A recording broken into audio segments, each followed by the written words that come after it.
What's up, guys? So I very recently learned how to put together AA inline, so I figured I'd give you all a short little guide on how it's done.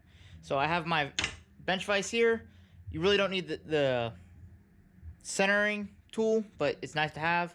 Your hose, your fitting, and wrench, electrical tape, and a cutoff wheel, along with WD-40, just to use as a lubricant. So as you can see here, this line is all frayed and beat up. So what I'm gonna do, I'm gonna take electrical tape, pull off a fresh strip, because it's not fun to work with old stuff. I'm gonna go just below the fraying. I'm gonna wrap it real tight, 3 or 4 times. Doesn't have to be a super duper amount, but enough to where you're gonna get nice, strong hold. And the key here is to wrap it as tight as humanly possible.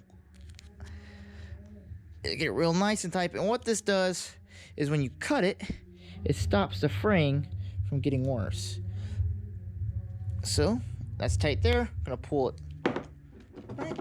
So now I have a nice tight wrap of the electrical tape. All right. Then I'm gonna come over here, stick it in my bench vise. All right. Let's see if I can give you all a nice little close up. And I'm not gonna go super tight here just because I don't want to mess anything up. But what I am gonna do is take my cutoff wheel. Right here, as you can see, pardon the noise in the background. And you know, I don't want to cut it too much off, so I'm gonna cut it kind of towards the top of the tape. But normally you kind of cut it in the center.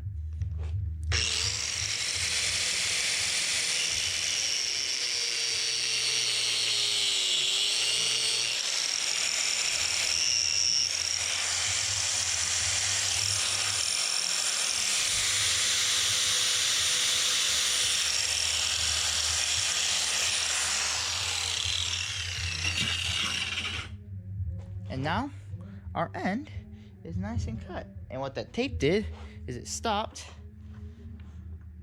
If I can get it to come off, these things don't stay well to my vise because my vise has got short clamps.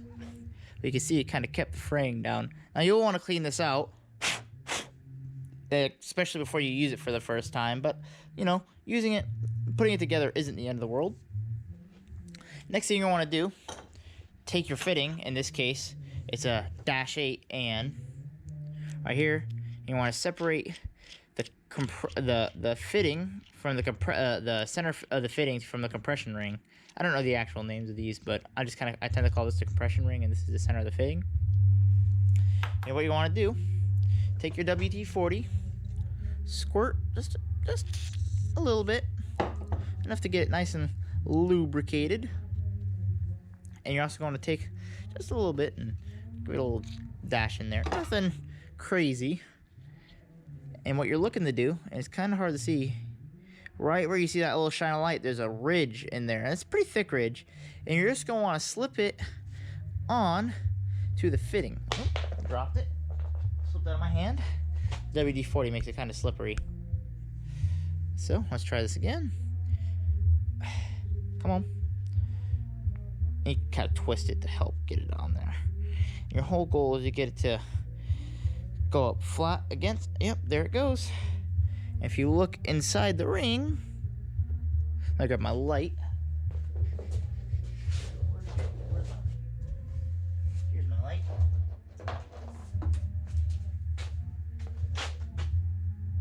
If you see in there, the ring is butted up against that ridge, or butted really close to tight on that ridge, and that means it's ready to go.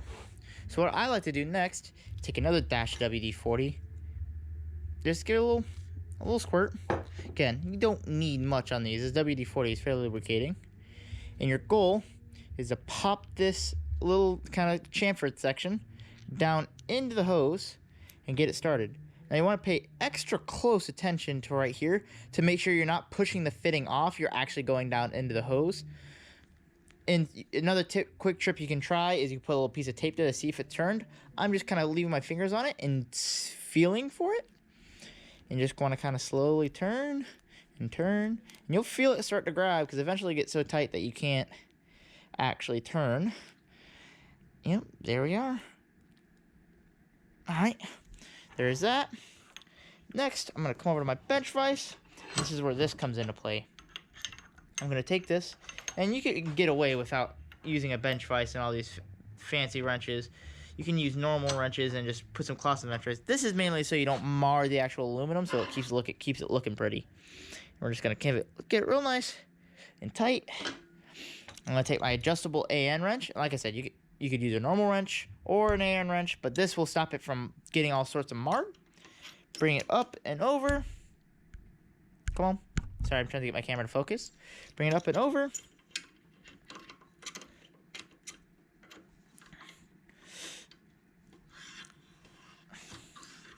And just kind of rotate it around. And you're going to feel it go down. You want to keep an eye on the hose to make sure it's not getting messed up. I'm going to bring this back up a little bit just because I'm a little low and I'm scraping on the actual chamfer block, holder. We're just gonna keep turning, and I'm keeping my hand on it right there to make sure it's not pushing the hose out. But by this point, we should be pretty good. Keep turning, keep twisting, keep twisting, keep twisting. You'll start to get close, and you'll kind of see you're getting close. That's when you want to pay extra close attention, because that's when you want to line it up. All right, we're getting close to the end here. I could feel I'm bottomed out, but I'm not quite lined up, and I've probably got another extra half turn in it. Now these are aluminum, so if you don't want to go too far, going too far will fuck things up. And honestly, it'll be just fine the way it is, but I like to give it that extra little half turn to make it line up all nice and straight. And that is all it takes. Pop your bench vise, and there it is. Your nice, fancy Dash 8 or whatever fitting size you're using, and fitting on your nice hose. Now, I used all my parts from Shipbox Supply. I just like their fittings. They're relatively affordable and really high quality. That's where I got these same blocks. And the blocks are nice. It's just my vise sucks, like I said. But yeah, so I figured I'd give that a quick little trip. And y'all, I'll catch y'all on the next one.